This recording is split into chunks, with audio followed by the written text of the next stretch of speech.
Vous êtes-vous déjà arrêté pour réfléchir à ce qui arrive à ceux qui essaient de détruire quelqu'un protégé par les forces supérieures?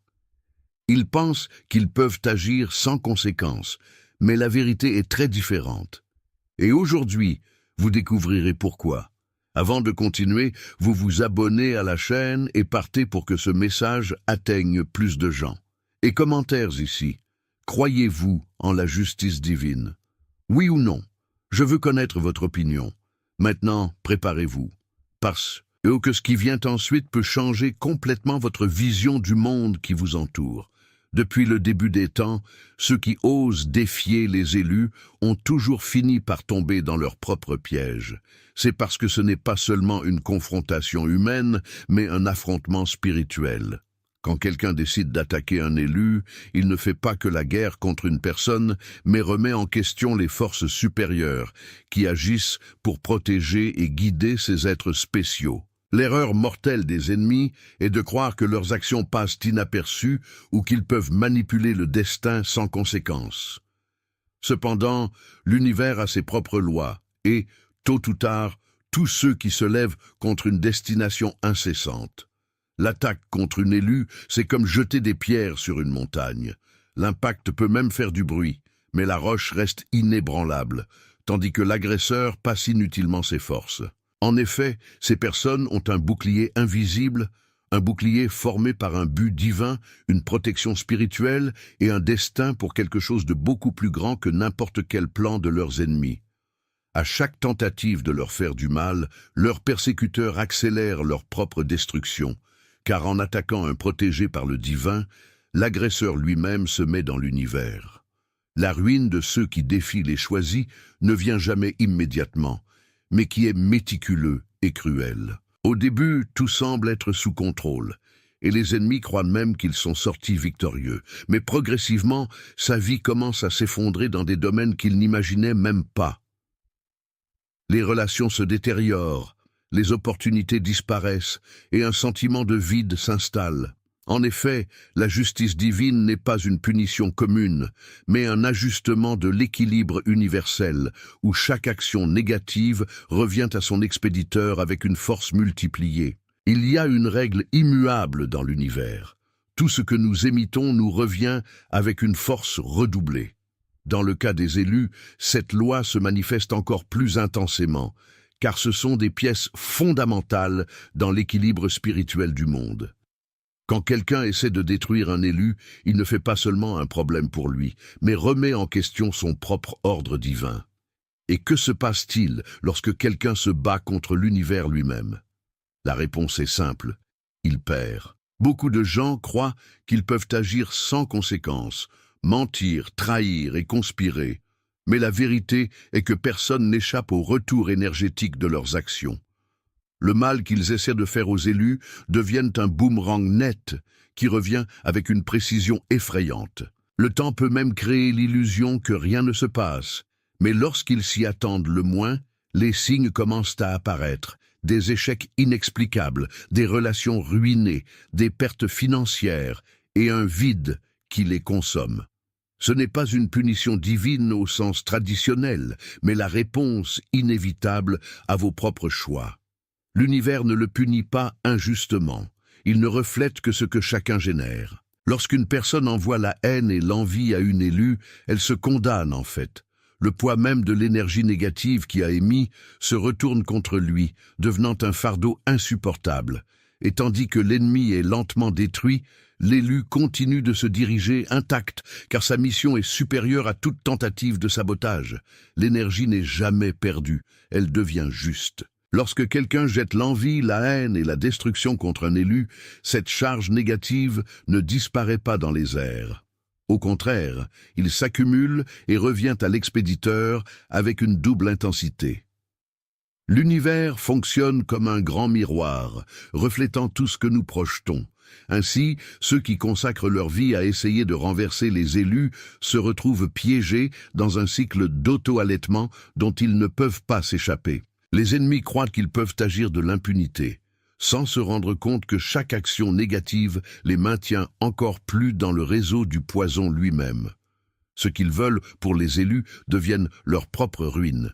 Ils peuvent même ne pas remarquer les effets immédiatement, mais au fil du temps, ils commencent à ressentir le poids de leurs mauvaises intentions. La santé se détériore, les opportunités disparaissent et le sentiment d'être toujours au bord de l'échec devient insupportable.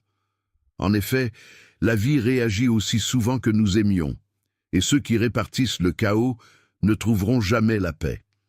D'un autre côté, les élus n'ont pas à s'inquiéter de se défendre. Ils sont protégés par un bouclier invisible qui non seulement bloque les attaques, mais les renvoie avec une force encore plus grande. Chaque tentative de nuire ne fait que renforcer leur position, tandis que leurs ennemis se consomment dans leur propre négativité. La vérité est que les élus n'ont à combattre personne. L'univers lui-même est chargé de rendre justice pour eux. La justice divine n'est pas aléatoire, elle est calculée. Quiconque croit pouvoir conspirer contre un choisi sans subir les conséquences fait une erreur fatale. Contrairement à la justice humaine, qui échoue souvent ou retard, la justice divine atteint une précision chirurgicale. Ce n'est pas suffisant à la fois, mais infiltre sans relâche, démantelant les plans de ceux qui osent défier un protégé de Dieu. Les ennemis des élus se sentent souvent intouchables, confiants que leurs plans fonctionneront. Mais ce qu'ils ne savent pas, c'est que chaque mouvement a déjà été prévu par l'univers. Ils pensent qu'ils agissent dans l'ombre, mais leurs actes sont observés par une force beaucoup plus grande qui n'attend que le moment exact pour intervenir. Et quand ce moment arrive, la chute est inévitable. La grande ironie de la justice divine est qu'elle permet aux ennemis de tomber dans leur propre tombe sans s'en rendre compte. Dieu n'a pas besoin d'empêcher ses actions immédiatement, car il sait que chaque mauvais choix est un pas de plus vers sa destruction. Quand ils réalisent enfin, ils sont déjà coincés dans une spirale de conséquences incontournables, tandis que les élus suivent fermement, protégés et inabdables. Les élus n'ont pas besoin de se défendre, car la lumière même qu'ils portent suffit pour neutraliser la méchanceté. Ils sont comme un puissant antidote, dont la simple présence affaiblit toute énergie négative autour de lui. En effet, votre mission dans le monde est d'éclairer, de transformer et d'élever la vibration de ceux qui vous entourent, et il dérange profondément ceux qui vivent dans l'obscurité. Les ennemis des élus ressentent cette lumière et le font face comme une menace. Au lieu d'être inspirés par cela pour grandir, ils choisissent l'attaquer, essayant d'effacer ce qu'ils ne peuvent pas comprendre. Mais cette attaque est inutile, car la lumière des choisis ne peut pas être désactivée. Elle ne fait que s'intensifier face à l'adversité. Plus ils essaient de les étouffer, plus ils deviennent forts. La plus grande ironie est que les propres attaques des ennemis finissent par être leur ruine. Lorsqu'ils essaient de nuire à un élu, ils ne font qu'énoncer leurs propres ombres et insécurités qui les consomment lentement. En fin de compte, les élus sont toujours intacts, tandis que leurs adversaires se noient dans leur propre obscurité. L'envie et la haine sont des poisons qui n'affectent pas les élus, mais détruisent lentement ceux qui les portent. Ceux qui sont fixés sur l'idée de nuire à un élu finissent par emprisonner dans un cycle destructeur dont il ne peut pas s'échapper. Au début, cette obsession semble contrôlable, une pensée de supériorité, une tentative de manipulation, une stratégie pour affaiblir ceux qui brillent naturellement. Mais au fil du temps, cette énergie se retourne contre l'émetteur lui-même, érodant tout autour de lui. L'obsession commence petit, comme une simple frustration pour voir l'élu de prospérer, mais il se développe, prend forme et se transforme en un fardeau qui pèse sur la propre existence de l'agresseur. Il se retrouve incapable de se concentrer sur sa propre croissance, car il est obsédé par le renversement de quelqu'un qui est protégé par des forces supérieures. Et à mesure que cette fixation se développe, tout ce qui les entoure commence à s'effondrer. Son énergie vitale s'épuise, ses relations se sont détériorées et le sentiment d'échec devient constant. L'acte même de détester l'élu est ce qui le entraîne dans sa propre ruine. La chose la plus intéressante est que l'élu n'a rien à faire. Il suit son voyage sans se soucier des attaques, car son but est plus grand que tout obstacle placé sur son chemin. Pendant ce temps, le persécuteur est perdu dans sa propre négativité, regardant impuissant alors que sa vie s'effondre devant ses yeux. En fin de compte, l'élu est ferme, tandis que l'ennemi est consommé par sa propre obsession. Dieu n'a pas besoin d'interférer directement pour punir ceux qui essaient de nuire à celui choisi. Cela permet à l'agresseur lui-même de construire sa destruction, en tant que prédateur qui creuse son propre piège sans s'en rendre compte. Les élus sont protégés par des renseignements divins qui opèrent dans les coulisses, ajustant chaque détail pour garantir que la justice est faite au bon moment. Les ennemis croient qu'ils contrôlent, ils planifient, conspirent, manipulent, croyaient que tout se passe selon leurs souhaits. Mais ce qu'ils ne réalisent pas, c'est que chaque étape franchie vers le mal les rapproche de leur propre chute. Dieu les laisse agir librement, car il sait que plus ils avancent dans leur plan méchant, plus scellé plus vite leur destin. Et lorsque le piège se ferme enfin, il n'y a pas d'évasion. La grande ironie de la justice divine est que les ennemis pensent qu'ils chassent quand ils sont en fait la proie. Ces trahisons, ces mensonges et ces attaques ne servent qu'à resserrer davantage la boucle autour de son cou.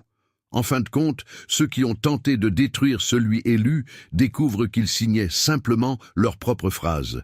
Les élus n'ont pas besoin de se défendre, car ils sont entourés d'une protection invisible qui transcende toute logique humaine.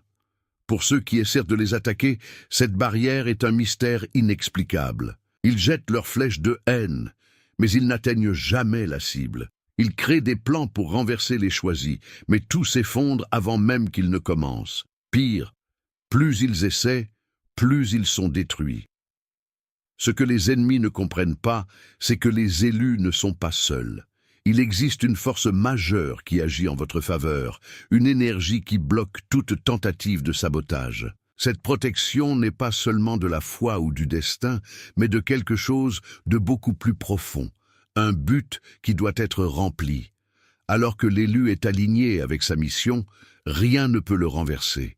Pour ceux qui essaient d'attaquer, la frustration grandit avec chaque tentative échoue. Ils ne peuvent pas comprendre pourquoi rien ne fonctionne, pourquoi chaque plan contre celui choisi se dissout dans les airs. Ce qu'ils ne réalisent pas, c'est qu'ils ne combattent pas un être humain simple, mais contre une force plus élevée qui fonctionne au-delà de la compréhension. Alors qu'ils perdent du temps et de l'énergie, l'élu est intouchable, avançant de plus en plus vers leur objectif. En remuant un choisi n'est pas seulement une erreur, c'est un crime spirituel. Ces gens portent une lumière particulière en eux-mêmes, un but du divin, et quiconque essaie d'interférer avec ce chemin remet en question quelque chose de beaucoup plus grand. Les élus ne sont pas seulement des individus ordinaires, ce sont des pièces clés dans un grand plan universel. Lorsque quelqu'un essaie d'envahir ce territoire sacré, il signait sa propre peine. C'est comme essayer de profaner un temple sacré. Des forces difficiles qui ne peuvent pas être vues, mais qui sont extrêmement puissantes. La justice divine n'agit pas à la hâte, mais avec précision. Dans le moment même, ceux qui ont essayé de nuire aux élus ressentiront le poids de leur propre choix, et il n'y aura aucun issue. Le plus impressionnant est que cette punition n'a pas besoin d'être imposée par l'élu. Il n'a pas à riposter, à se venger, ou même à s'inquiéter. L'univers agit seul, garantissant que toute personne qui franchit cette limite subit les conséquences inévitables.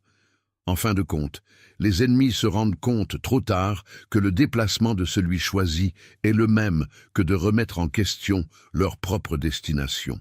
La justice divine ne se produit pas immédiatement.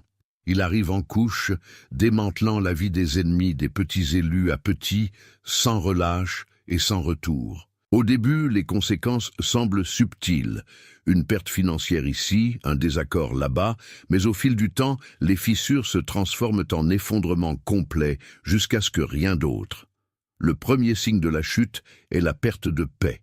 Ceux qui essaient de nuire à un élu commencent à vivre tourmentés, incapables de trouver du repos. Ensuite, leurs relations commencent à s'effondrer. Les amitiés s'effondrent, les amours deviennent éloignés et la solitude s'installe. Et puis vient la ruine finale, Que ce soit par la santé, la réputation ou la vie elle-même, la chute devient incontournable. Cette destruction ne se produit pas parce que l'élu veut se venger, mais parce que l'univers ne tolère pas les déséquilibres. Ceux qui se répandent de mal tôt ou tard récoltent le chaos. En attendant, l'élu reste ferme, car il sait que la justice vient toujours au bon moment. Et lorsque les ennemis réalisent enfin que leur destruction a été causée par leurs propres actions, il est trop tard pour revenir en arrière. Ceux qui essaient de nuire à un choix croient que leurs actions passeront inaperçues, qu'ils peuvent être indemnes de leurs manipulations et trahisons. Mais ce qu'ils ne réalisent pas, c'est que chaque attaque libérée contre une élue est un coup direct contre elle-même. Plus ils essaient de détruire, plus ils accélèrent leur propre destruction. C'est comme jeter du sable contre le vent. Tout revient à vos yeux, les empêchant de voir votre propre chute. C'est le piège de la haine. L'énergie négative qu'ils envoient ne se dissipe pas dans l'air, elle s'accumule et revient avec une double force. Et plus ils insistent sur leurs mauvais objectifs, plus les effets de ce qu'ils génèrent sont intensément. L'élu, en revanche, n'a pas besoin de s'inquiéter. Il n'a pas à riposter ou à se défendre. L'univers lui-même agit comme sa protection, garantissant que toute personne que l'attaque finit par recueillir les conséquences inévitables. Le plus cruel pour ceux qui détestent un choisi est de réaliser que même si leur vie est brisée, l'élu continue d'avancer, de prospérer et de briller. Avec chaque coup qu'ils essaient de s'effilocher, ils s'affaiblissent, tandis que le protégé de Dieu est renforcé. En fin de compte, ce n'est pas celui qui souffre, mais ceux qui osent le défier. Les ennemis des élus croient qu'ils font juste face à un être humain. Ils pensent qu'ils peuvent le battre avec des mensonges, des manipulations et des attaques perfides. Mais ce qu'ils ne réalisent pas, c'est qu'ils ne combattent pas une personne. Ils luttent contre les forces supérieures, les forces qu'ils ne peuvent pas comprendre, encore moins surmonter. L'univers a ses propres règles, et ceux qui essaient de renverser celui choisi sont en fait remis en question les lois spirituelles qui ne peuvent pas être brisées. La protection qui entoure ces personnes n'est pas le résultat de la chance ou des coïncidences, mais d'un plus grand but. Avec chaque assaut contre les élus, leurs ennemis s'enfoncent en fait plus loin dans leur propre ruine. Ils pensent qu'ils attaquent quelqu'un, mais ils soufflent simplement leur propre destin. En fin de compte, ce combat est un jeu perdu. Les élus n'ont pas besoin de s'inquiéter car leur mission est protégée par la force au-delà de la compréhension humaine. Ceux qui essaient de les défier ne font qu'accélérer leur propre destruction, réalisant trop tard qu'il n'a jamais eu de vraie chance de gagner. Les élus ont une caractéristique unique. Seule leur présence suffit à révéler la véritable essence des gens qui les entourent. Ils sont comme un miroir, reflétant les ombres cachées de ceux qui traversent leur voie. Pour ceux qui vivent dans des mensonges, de l'envie et de l'obscurité, cette réflexion est insupportable. Beaucoup, lorsqu'ils rencontrent une élue, ont deux options. Ils peuvent utiliser cette réunion comme une impulsion pour évoluer et devenir une meilleure version d'eux-mêmes, ou résister, en essayant de la détruire pour éviter la confrontation avec leur propre vérité. Ceux qui choisissent le chemin de la destruction se retrouvent piégés dans une spirale de haine et d'obsession, combattant quelque chose qui est réellement. Mais il y a un détail important. Les personnes choisies n'ont rien à faire. Ils existent, et cela suffit pour tout tourner autour de vous. Certains évoluent et grandissent, tandis que d'autres s'enfoncent dans le poison lui-même. En fin de compte, le choix a toujours été le leur, et les conséquences aussi. De nombreux ennemis du peuple élu croient qu'ils sont en sécurité, qu'ils peuvent continuer leur impunité sans conséquence. Mais ce qu'ils ne comprennent pas, c'est que la justice divine n'est pas immédiate. Cela se produit au moment exact. Dieu ne se dépêche pas, mais n'a jamais été retardé. La patience divine ne doit pas être confondue avec l'inertie. Lorsque les élus souffrent d'injustice, il peut sembler que rien ne se passe. Mais dans les coulisses, l'univers prépare le moment idéal pour agir. Quand ce moment arrive, la chute des ennemis est inévitable. Tout ce qu'ils ont construit sur la base des mensonges, de la haine et de la trahison commence à s'effondrer sous leurs yeux. Ce jugement ne peut être évité, et quand il arrive, il n'y a nulle part où s'enfuir. Ceux qui ont tenté de détruire un élu se voient piégés par leurs propres actions, arrêtés dans le dédouillage qu'ils ont créé. La justice arrive toujours, et quand elle arrive, c'est définitif. Autant qu'ils essaient, les ennemis des choisis n'échappent jamais à leur destination. L'énergie qu'ils leur ont envoyée se tourne, leur complot échoue, et leur vie s'effondrera petit à petit. Certains essaient de résister, de débattre, mais plus ils luttent contre l'inévitable, plus ils coulent vite. Le sort de ceux qui défient celui choisi est déjà scellé. Ils ne sont pas seulement confrontés à un être humain, mais une mission, un but, quelque chose de plus grand que toute ambition égoïste. Lorsqu'ils se sont mis à cette force, ils signent en fait leur propre ruine. En fin de compte, les élus continuent leur voyage, protégés et renforcés. Et ceux qui ont essayé de les arrêter, ils deviennent juste un avertissement à ceux qui viennent plus tard. Parce que la vérité est simple, personne ne peut en arrêter un choisi. Son chemin a été tracé par quelque chose de plus grand, et contre lui, il n'y a pas de combat possible.